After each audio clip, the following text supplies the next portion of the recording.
ওসমান হাদির রক্তের সাথে এক বিন্দু ছাড় নয়। আর বাংলাদেশের জনগণ কেউ যদি তার সঙ্গে নাও থাকে, তবু ওসমান হাদির টিম তার বিচারের জন্য এই রাজপথে বসে থাকবে। বিচার নিশ্চিত না করে ঘরে ফিরে যাওয়ার মতো টিম ওসমান হাদি বানাইয়া যায় না। সুতরাং এই বিক্ষোভ মিছিল থেকে পরবর্তী কর্মসূচি ঘোষণা আসবে। আপাতত দুইটা দাবি আপনাদের মাধ্যমে জানাই রাখতে চাই: দ্রুত বিচারিক ট্রাইব্যুনাল এবং এই ট্রাইব্যুনালের কাছে সহায়তার জন্য FBI এবং স্কটল্যান্ড ইয়ার্ডের মতো পেশাদারী ইন্টেলিজেন্সের সহায়তা গ্রহণ। এই দুইটা ব্যাপার অতি দ্রুত নিশ্চিত করতে হবে এবং রাষ্ট্রকে আপনাদের সামনে এসে জানাতে হবে যে তারা এই সহায়তার ক্ষেত্রে কি কি পদক্ষেপ গ্রহণ করেছে, তাদেরকে আশ্রয় দিয়েছে এবং খুনের যারা মদতদাতা তাদের প্রত্যেককে দ্রুত গ্রেফতার করে আইনের আওতায় নিয়ে আসতে হবে। এবং আমরা এর সাথে এও বলেছি যে আগামী 24 ঘন্টার মধ্যে সরকারের স্বরাষ্ট্র উপদেষ্টা এবং সহকারী উপদেষ্টাকে গত এক সপ্তাহ ধরে তারা খুনের ব্যাপারে কি কি পদক্ষেপ নিয়েছে আসামিকে গ্রেফতারের জন্য, সেই ব্যাপারে তারা জনসম্মুখে এসে জনতাকে জানাবে। এবং দ্বিতীয়ত আমরা বলেছি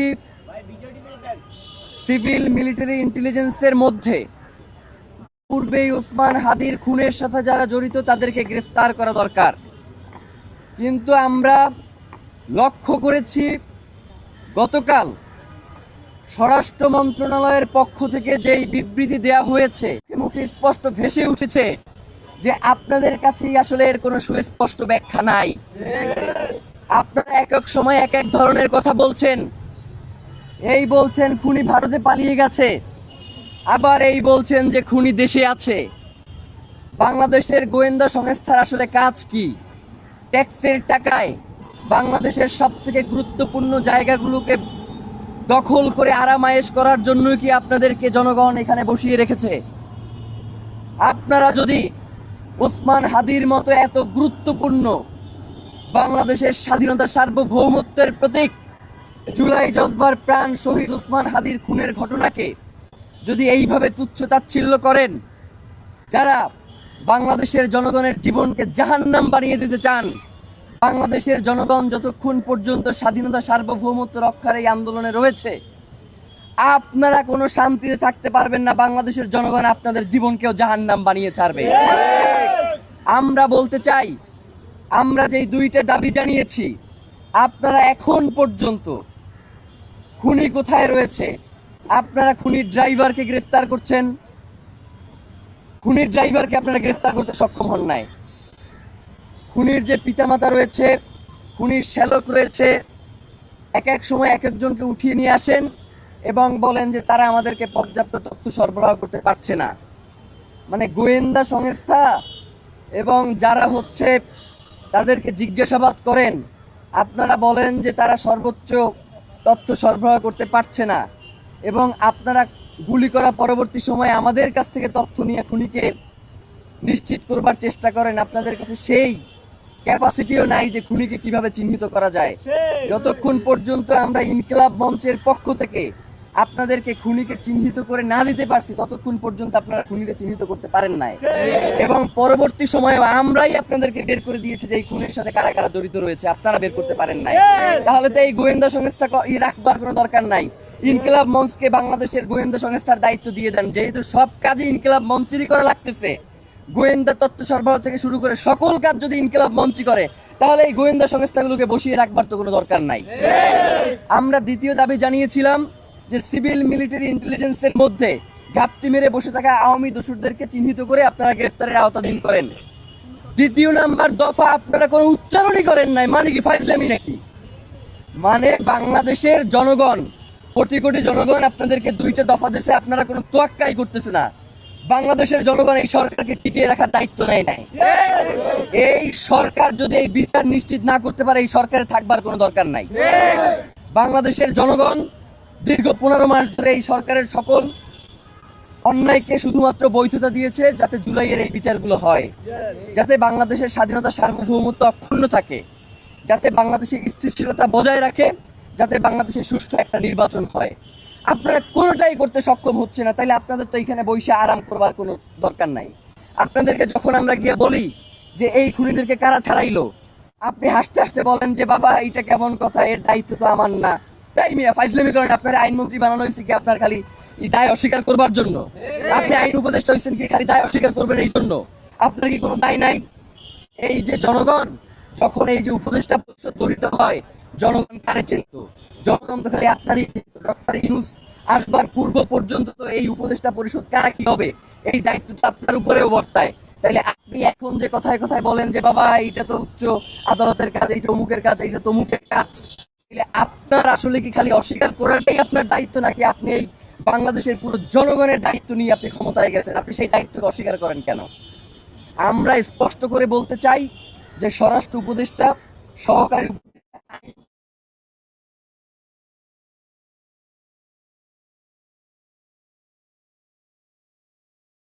এইখান থেকে যাইবেন, এর আগে আপনি কোনো জায়গায় যাইতে পারবেন না।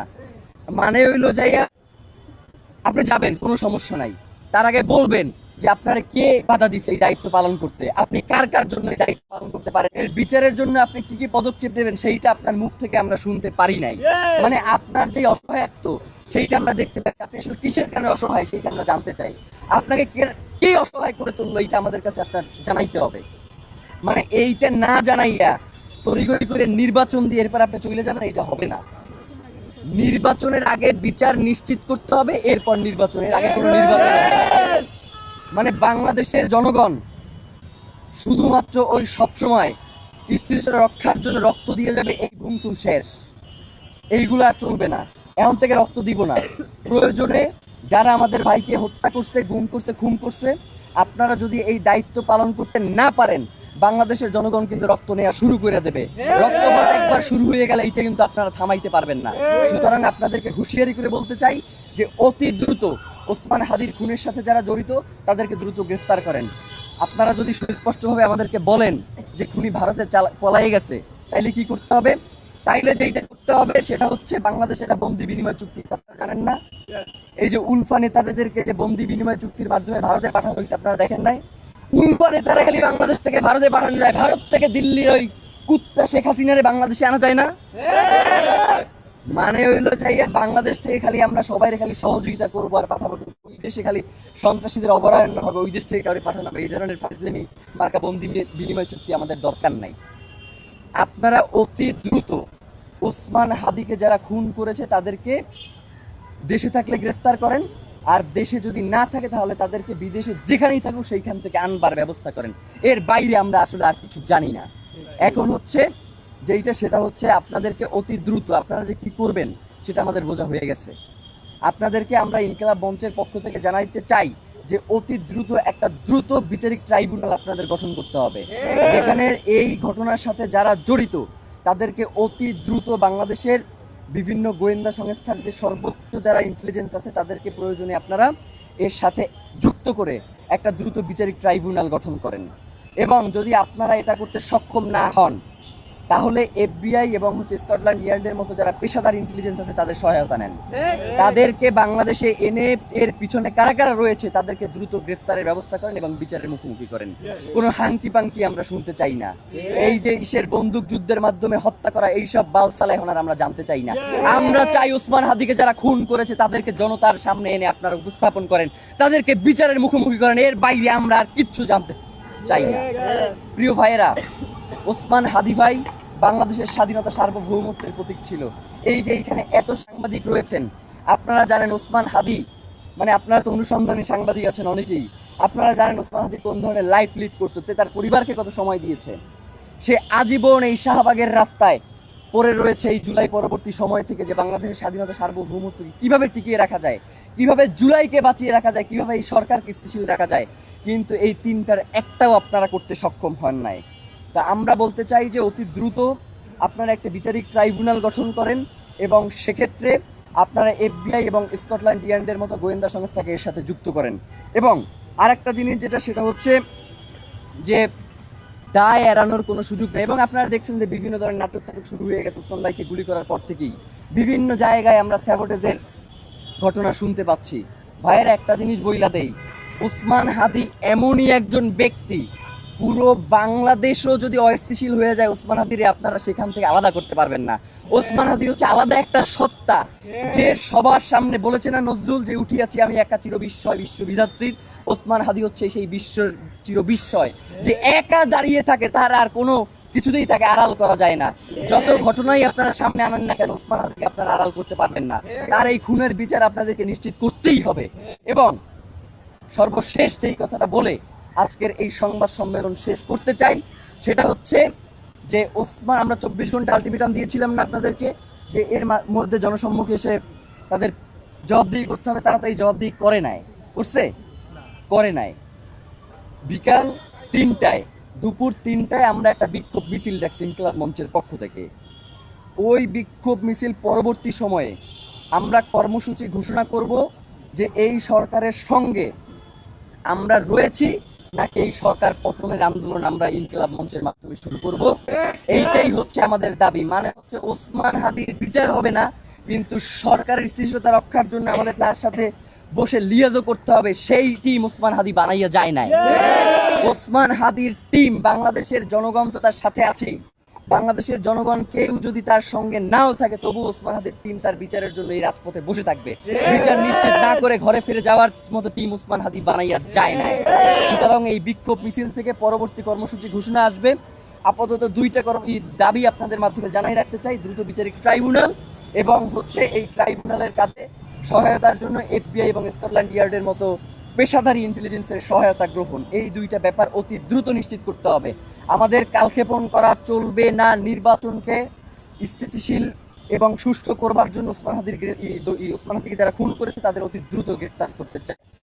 এইটাই হচ্ছে আমাদের দাবি, এর বাইরে আর কোনো দাবি নেই। আর আপনারা বিভিন্ন সময় আমাদেরকে যে প্রশ্ন করেন যে ভাই, ওসমান হাদি টিমের ব্যাপারে কথা বলছে, যে টিমরে আপনারা পুরো বাংলাদেশই করে দেন, তাদেরকে এস্টাবলিশ করে দেন, অমুক তমুক, এই ধরনের কোনো আলাপ করছে। শুধু বাংলাদেশের স্বাধীনতা সার্বভৌমত্বের কথা বলছে। সুতরাং বাংলাদেশের জনগণের দায়িত্বই হচ্ছে ওসমান হাদির খুনিদেরকে গ্রেফতার করা। এর বাইরেও বাংলাদেশের জনগণের আর কোনো দায়িত্ব রাখতে পারেন না। আমরা ইনকিলাব মঞ্চ আজকে এখন থেকে রাজপথে অবস্থান করবার ঘোষণা দিচ্ছি, যে আমরা রাজপথ ছেড়ে যাচ্ছি না। আমরা এখন থেকে পুরোটা সময়, ওসমান হাদি এখানে শুয়ে আছেন, আমরা আপনাদের কাছে ওসমান হাদির, আল্লাহ যাতে তাকে শাহাদাতের মর্যাদা নসিব করেন, সেজন্য আপনাদের কাছে দোয়া চাই। এবং সেই সাথে ওসমান হাদির শপথ, তার রক্তের শপথ, তার খুনিদের গ্রেফতার হওয়া না পর্যন্ত, এবং এই খুনিদের পেছনে যারা মদতদাতা রয়েছেন তারা গ্রেফতার না হওয়া পর্যন্ত আমরা রাজপথ ছাড়ছি না। সেটা আপনাদের মাধ্যমে পুরো বাংলাদেশের জনগণ এবং বাংলাদেশ স্বাধীনতা সার্বভৌমত্ব, আন্তর্জাতিক সহায়তা নেওয়া হয়েছে এই ঘটনার তদন্তের ক্ষেত্রে। তো ওসমান হাদি ঢাকা 8 আসনের একজন গুরুত্বপূর্ণ প্রার্থী ছিল। তিনি জুলাই পরবর্তী সময়ে বাংলাদেশের সবথেকে সাহসী এবং প্রমিনেন্ট একজন ভোকাল ছিল, যিনি কখনো ভয় করে কখনো কথা বলেন নাই। এবং এই যে বর্তমান সরকার ব্যবস্থা স্থিতিশীল রয়েছে, এর পিছনে ওসমান হাদির অত্যন্ত গুরুত্বপূর্ণ ভূমিকা রয়েছে। সুতরাং এত গুরুত্বপূর্ণ একজন ব্যক্তির ক্ষেত্রে যদি আন্তর্জাতিক কোনো সহায়তা নেওয়ার প্রয়োজন পড়ে গোয়েন্দা সংস্থার, অবশ্যই সেটা রাষ্ট্রকে নিতে হবে।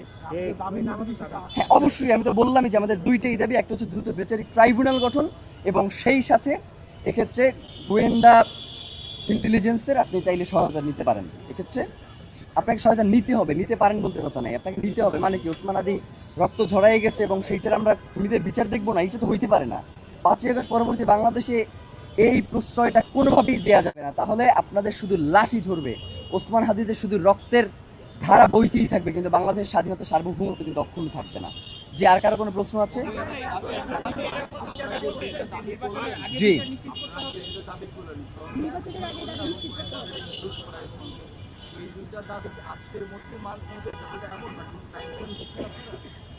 টাইম ফ্রেমের ব্যাপারে যেটা, সেটা আপনারা জানেন যে প্রধান উপদেষ্টা গতকালকে একটি নিরাপত্তা বিশ্লেষকদের নিয়ে একটা বৈঠক করেছেন, এবং সেই বৈঠকে সে বলেছে এছাড়াও হাদি, মানে হচ্ছে হাদি এখন আর মেইন সাবজেক্ট নাই, মানে হাদিকে মেইন সাবজেক্ট দিয়ে বাদ দেওয়ার মতো চেষ্টা করা হয়েছে। হাদিকে যদি আপনারা মেইন সাবজেক্ট থেকে বাদ দেন, আপনারা কিন্তু মেইন সাবজেক্ট থাকবেন না। এটা হাদিকে মেইন সাবজেক্টে রেখেই আপনাদের সকল সিদ্ধান্ত গ্রহণ করতে হবে। আর ভাই যেটা বললেন, অবশ্যই আগামী 24 ঘন্টার মধ্যে তারা দ্রুত বিচারিক ট্রাইব্যুনাল গঠন এবং এটার ক্ষেত্রে তারা যেই আন্তর্জাতিক গোয়েন্দা সংস্থা যেমন এফবিআই এবং স্কটল্যান্ড ইয়ার্ডের মতো যারা পেশাদারী গোয়েন্দা সংস্থা রয়েছে তাদের সহায়তা নিতে হবে এবং রাষ্ট্রকে আপনাদের সামনে এসে জানাতে হবে যে তারা এই সহায়তার ক্ষেত্রে কি কি পদক্ষেপ গ্রহণ করেছে। ওসমান হাদির রক্তের সাথে এক বিন্দু ছাড় নয়। আর কারণ কোনো প্রশ্ন?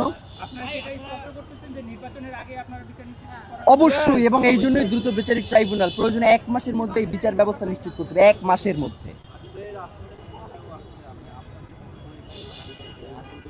বুঝি নাই। আচ্ছা, এখন পর্যন্ত ঢাকা 8 আসনে হাদি ভাইয়ের হয়ে ইলেকশনে কেউ লড়বেন কিনা এ ব্যাপারে ইনকিলাব মঞ্চ কোনো ধরনের সিদ্ধান্ত গ্রহণ করে নাই এবং এখন পর্যন্ত আমরা ঢাকা 8 আসনে ইনকিলাব মঞ্চ সিদ্ধান্ত গ্রহণ করবে কিনা সে ব্যাপারে আমাদের মধ্যে কোনো মিটিং হয় নাই। তো আমরা ইনশাল্লাহ এটা নিয়ে অতি শীঘ্রই বসবো এবং আপনাদেরকে এই ব্যাপারে আমরা তথ্য জানাবো। মানে ওসমান হাদি ভাই কখনো লুকোচুরি পছন্দ করতেন না, আমাদের মধ্যেও কোনো লুকোচুরি নাই। আমরা যেইটা বলবার সেটা আপনাদের সামনে এসেই বলবো, আমাদের কোনো ওই পিছুটান নাই। আমরা ওসমান হাদি ভাই যেই আদর্শ এবং যেই লড়াই করে গেছেন সেই লড়াইটা জীবিত রাখার জন্যই আমরা এখানে দাঁড়িয়েছি। নয়তো আমাদেরকে যেইভাবে এই ফোকাস থেকে দূরে সরিয়ে রাখবার জন্য চেষ্টা করা হচ্ছে আজকে, তাইলে আমরা আপনাদের সামনে এসে দাঁড়াইতাম না। সোজা কথা, আমরা এখানে দাঁড়াইছি মানেই হচ্ছে ওসমান হাদির খুনিদের গ্রেফতার নিশ্চিত করিয়ে আমরা এখান থেকে যাব। জি, আর কার কোনো প্রশ্ন আছে কিনা? জি, আপনাদের সবাইকে ধন্যবাদ। বিকাল দুপুর 3টায় আমাদের বিক্ষোভ